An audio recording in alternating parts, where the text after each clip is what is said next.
Hello दोस्तों, स्वागत है आपका दृष्टि पीसीएस के जिला एक नजर प्रोग्राम में। मैं हूं केवल आपके सामने। आज हम बात करने वाले हैं उत्तर प्रदेश के एक जिले के बारे में। क्या बात करने वाले हैं?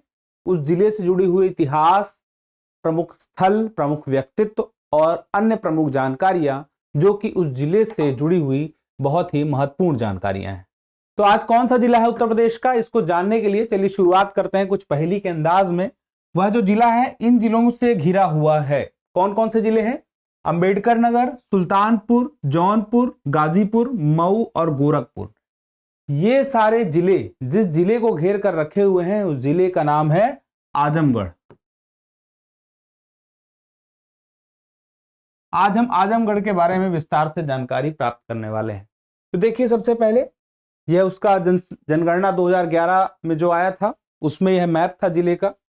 उसके बाद देखिए, प्रमुख नदियों की बात करें तो यह एक ऐसा उत्तर प्रदेश का जिला है जहां पर 17 नदियां हैं। छोटी बड़ी नदियां मिला के 17 नदियां मौजूद है।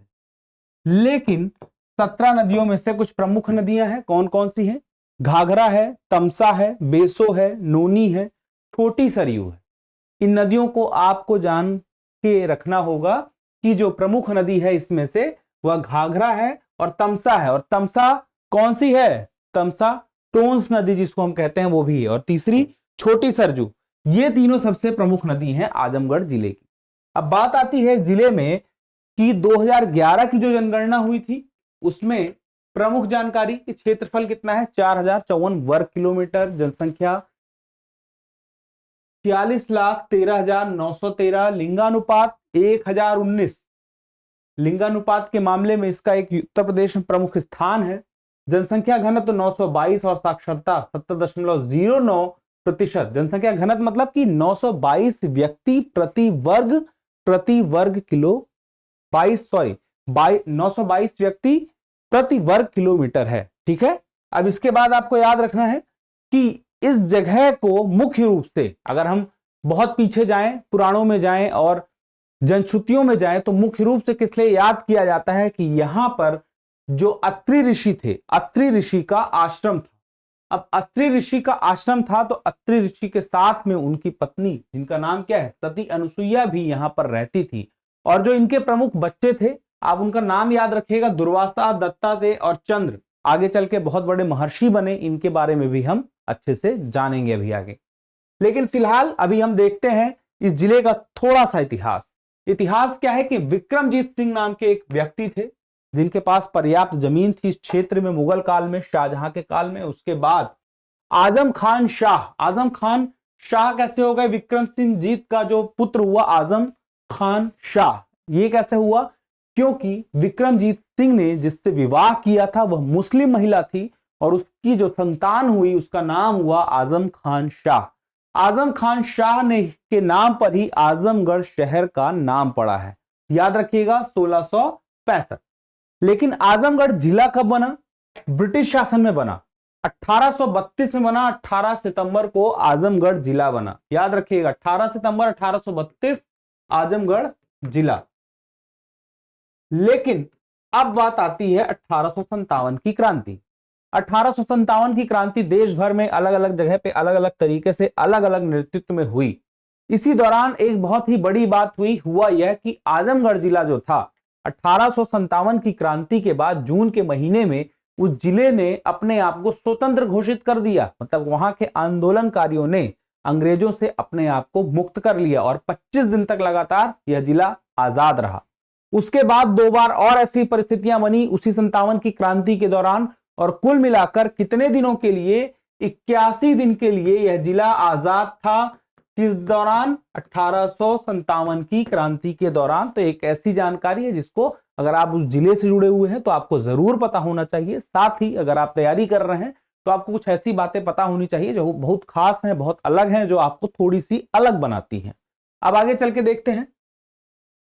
भंवरनाथ मंदिर एक बहुत ही प्रसिद्ध मंदिर है। अब भंवरनाथ मंदिर आप नाम से भी अंदाजा लगा रहे होंगे तो ये किसका मंदिर है? शिव मंदिर है। जी हां, यह ऐसा प्रसिद्ध शिव मंदिर है जहां पर सावन के महीने में दूर दूर से लोग दर्शन करने आते हैं। शिवरात्रि के समय भी दूर दूर से लोग यहां दर्शन करने आते हैं। और भंवरनाथ नाम के एक बहुत ही वृद्ध बुजुर्ग और विद्वान व्यक्ति के नाम पर यह मंदिर बना था। उन्होंने ही इस मंदिर का निर्माण किया था। जिस जगह पर वो आके बैठा करते थे वहीं पर यह मंदिर बना है। अब बात आती है इसके बाद मुबारकपुर नाम के एक स्थान की। मुबारकपुर नाम का स्थान अपने आप में बहुत ही अलग और बहुत ही विशिष्ट है। किस प्रकार से? क्योंकि आपने सुना होगा कि बनारसी साड़ियां कहां बनती हैं? बनारस में। बनारसी साड़ियां आपने देखी भी होंगी, नहीं देखी होंगी तो कम से कम सुनी होंगी। तो आपको नाम से क्या अंदाजा लगता है कि बनारसी साड़ी मतलब बनारस। लेकिन यहां पर थोड़ी सी आप अपने आप को करेक्ट कर लीजिए। क्यों? क्योंकि बनारसी साड़ियां सिर्फ बनारस में नहीं बनती हैं, बल्कि वो आजमगढ़ में भी बनती हैं। और आजमगढ़ में कौन से नगर पे? मुबारकपुर में बनती हैं। याद रखिएगा, मुबारकपुर में बनारसी साड़ियां बनती है, जो कि आजमगढ़ जिले में है। यह फैक्ट है, इस बात को अच्छे से नोट लिख के याद रख कर लीजिएगा। अब देखिए, इसका नाम पहले कसीमाबाद था। कसीमाबाद को बाद में मुबारक ने बसाया और नाम हो गया मुबारकपुर। लेकिन जो मुख्य रूप से इसका नाम आपको याद रहे उतना ना रहे, लेकिन इतना आपको तो पता होना चाहिए कि बनारस के बाहर भी कहीं बनारसी साड़ियां बनती हैं तो मुबारकपुर में। और इस चीज के लिए यानी कि आजमगढ़ को जीआई टैग मिला हुआ है बनारसी साड़ियों के लिए। तो याद रखिएगा, one district one product, ODOP. ठीक है, किस चीज के लिए? बनारसी साड़ियों के लिए, ODOP. ODOP scheme Uttar Pradesh सरकार ने ही शुरू की थी, आपको मैंने बताया था 2018 के दौरान। और उसके बाद ये सारे देश में ओडीओपी स्कीम चलाई गई। अब आगे आते हैं मेहनगर में। मेहनगर की सबसे प्रमुख बात यही है कि यहां पर किला बना हुआ है राजा हरिवंश सिंह गौतम के द्वारा। यहां पर एक किला बनवाया गया था जिसे आजमगढ़ का किला भी हम कहते हैं। इसके बाद अगली जगह आती है दुर्वासा ऋषि आश्रम। मैंने आपको बताया था अभी हाल ही में कि अत्रि ऋषि का आश्रम था यहाँ पे, और उनकी पत्नी सती अनुसुईया यहीं पर रहती थी। उनके 3 पुत्र थे, जिनमें से एक थे दुर्वासा ऋषि। अब यहां पर छोटी सी कहानी है जिसको जान लीजिए, अच्छा रहेगा आपके लिए। जनश्रुतियों में है, ऐसा कहा जाता है, मान्यता है कि एक बार क्या हुआ कि जो महर्षि नारद थे वह स्वर्गलोक में थे, और वहां पर लक्ष्मी जी से उन्होंने बताया कि उन्होंने विश्व की सबसे बड़ी पतिव्रता महिला से मुलाकात हुई उनकी।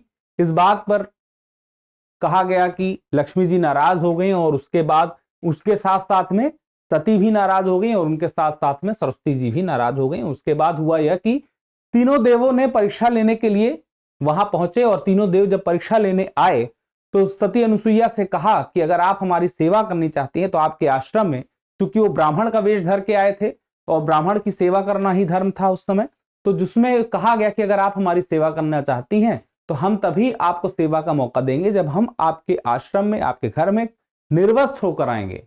जिस पर सती अनुसुईया ने कहा था कि अगर मैं सच में पतिव्रता हूं, अगर मैं मन वचन कर्म से पतिव्रता हूं, तो आप तीनों के तीनों छोटे बालक के रूप में बन जाएंगे और मैं आपकी सेवा करूंगी।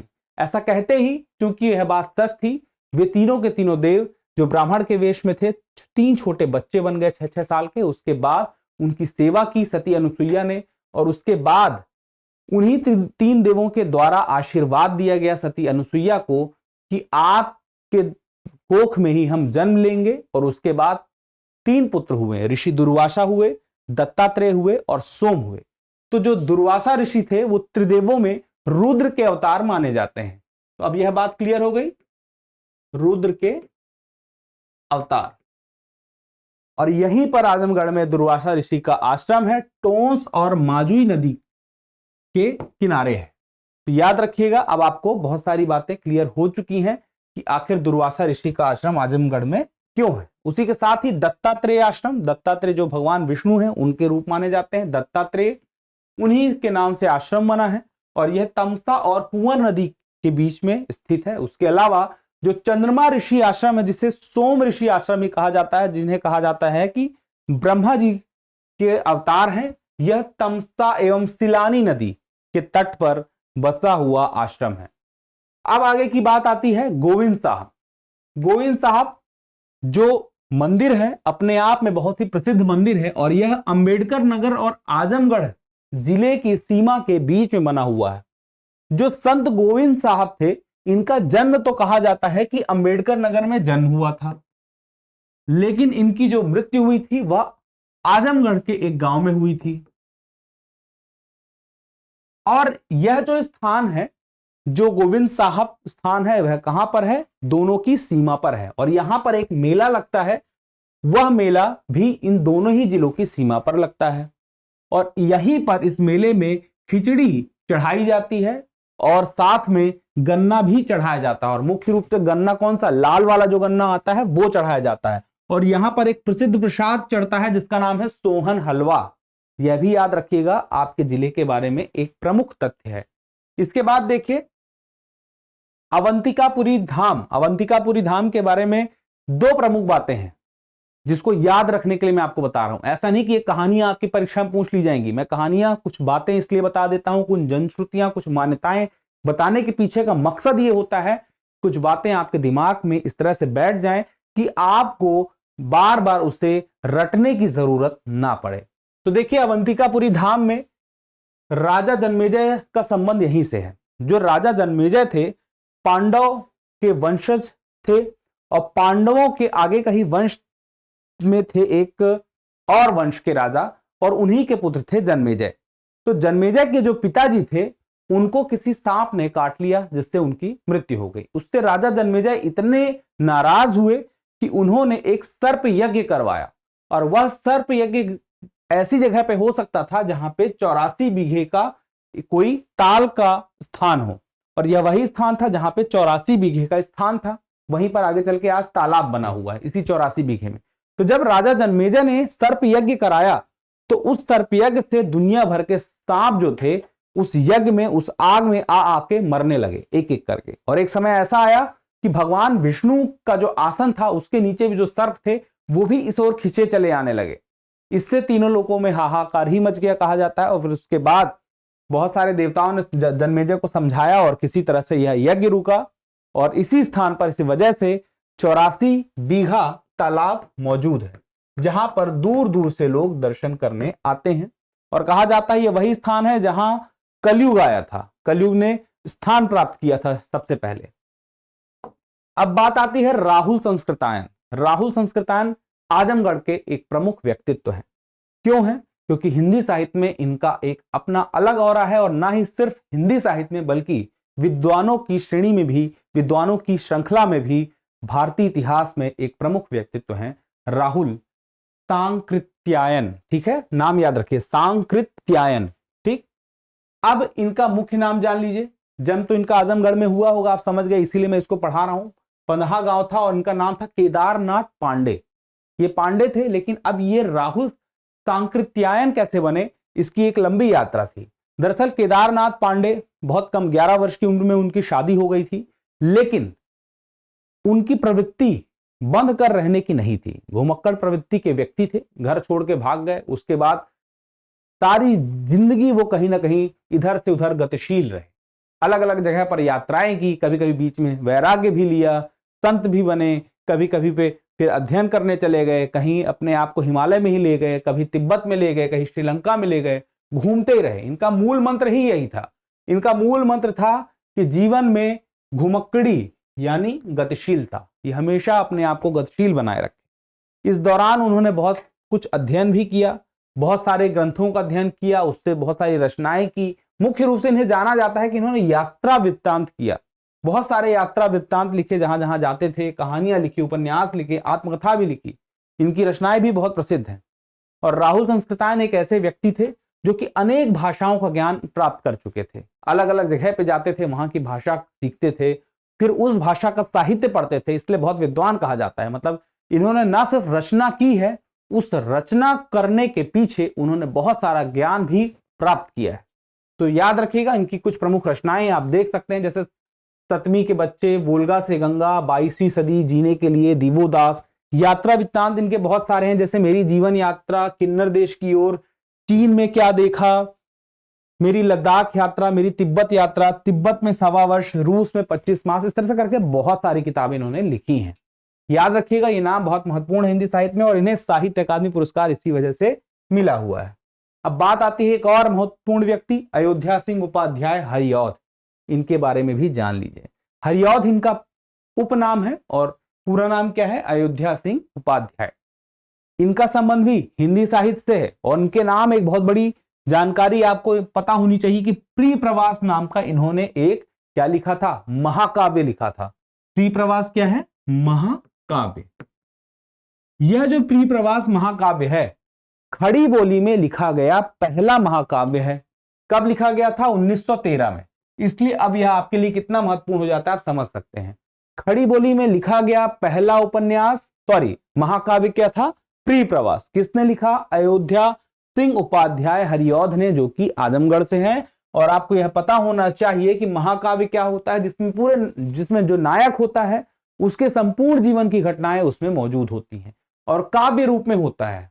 पहले आपको पता है जो महाकाव्य होता था वह संस्कृत भाषा में ही लिखा जाता था मुख्य रूप से, जैसे रामायण वगैरह थे। फिर उसके बाद रामचरितमानस आप देखेंगे वह भी महाकाव्य है। और उसके बाद अब आप देखेंगे यहां पर खड़ी बोली में महाकाव्य था ये प्रिय प्रवास। ठीक है, अब बात आती है, ये 3 युग में रहे हिंदी साहित्य के, भारतेंदु युग, द्विवेदी युग और छायावादी। 3 युग में इन्होंने काव्य रचनाएं की, यानी कि मुख्य रूप से हिंदी साहित्य में इनकी जो रचनाएं थी वो काव्य रचनाएं थी। प्रिय प्रवास तो मुख्य थी, उसके अलावा वैदेही वनवास, काव्योपवन, रस कलश, बोलचाल, चोखे चौपदे, चुभते चौपदे, पारिजात, कल्पलता, मर्म स्पर्श, बहुत सारी रचनाएं, नाटक भी लिखे, उपन्यास, ठेठ हिंदी का ठाठ प्रमुख उपन्यास था इनका। इस प्रकार से इनका नाम भी जानना आपके लिए जरूरी है। एक और महत्वपूर्ण व्यक्तित्व कैफी आजमी। आपने शबाना आजमी का नाम सुना होगा, उन्हीं के पिताजी हैं कैफी आजमी। इनका संबंध भी कहां से है? यहीं से। इनका जन्म यहीं पे हुआ था, यानी कि आजमगढ़ में हुआ था। और कब हुआ था? वर्ष 1919 में। किस तारीख को इनका जन्म हुआ था ये तो इनको माताजी को भी नहीं पता था।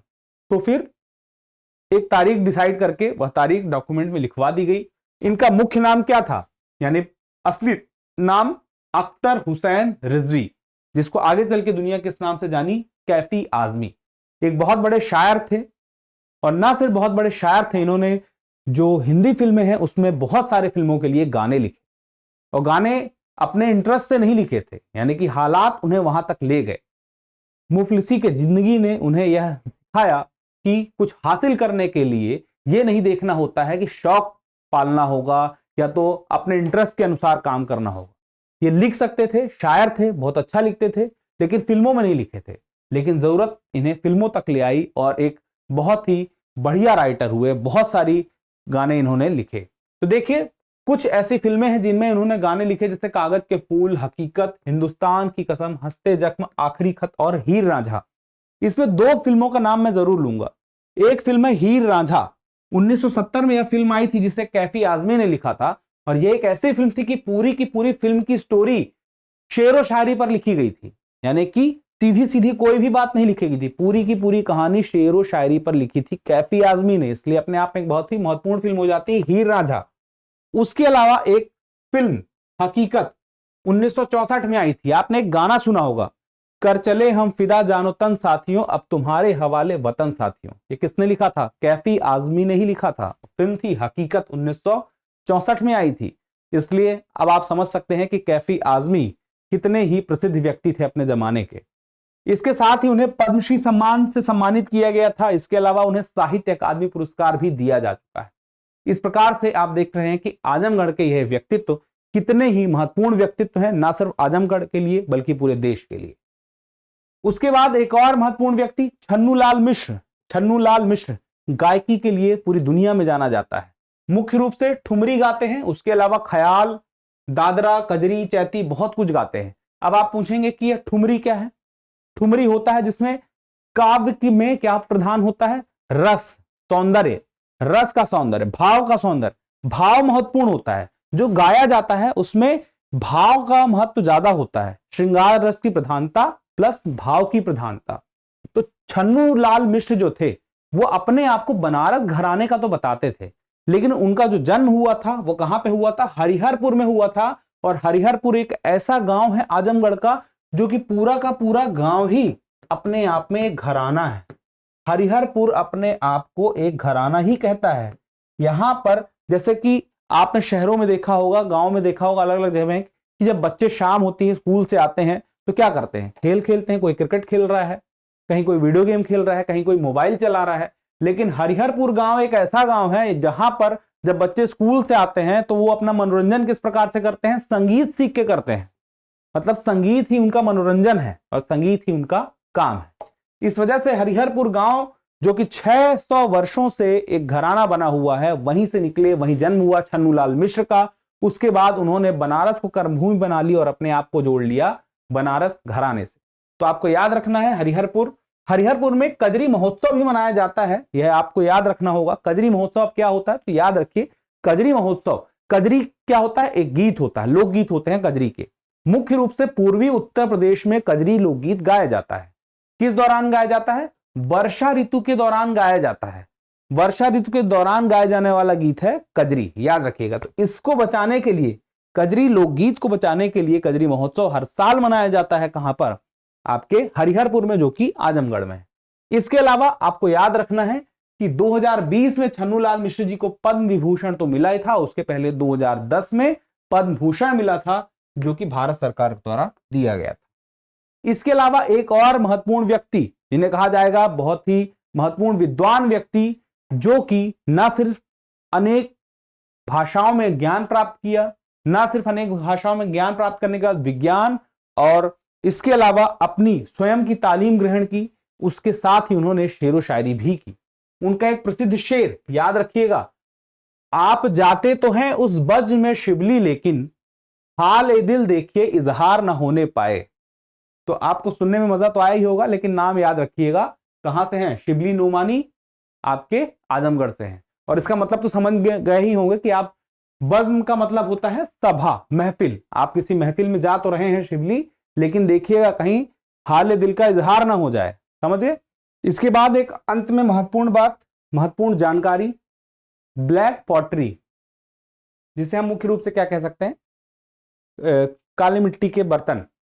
क्या है ये इस प्रकार के बर्तन होते हैं जो कि काले दिखाई देते हैं। इसमें एक विशेष चमक होती है और घर में सजावट के काम आते हैं, गुलदस्ते के रूप में, मर्तबान के रूप में काम आते हैं, बर्तन के रूप में काम आते हैं। और यह कहां बनते हैं, याद रखिएगा, आजमगढ़ के निजामाबाद नामक क्षेत्र में बनते हैं। इनका निर्माण विशेष रूप से किया जाता है। इन्हें काला रंग देने के लिए मिट्टी व सब्जियों का जो पानी होता है उसमें डुबो कर रखा जाता है और इसमें एक विशेष चमक और विशेष रंग निखार के लाने के लिए पारा, रांगा, जस्ता, ये सब मिलाया जाता है।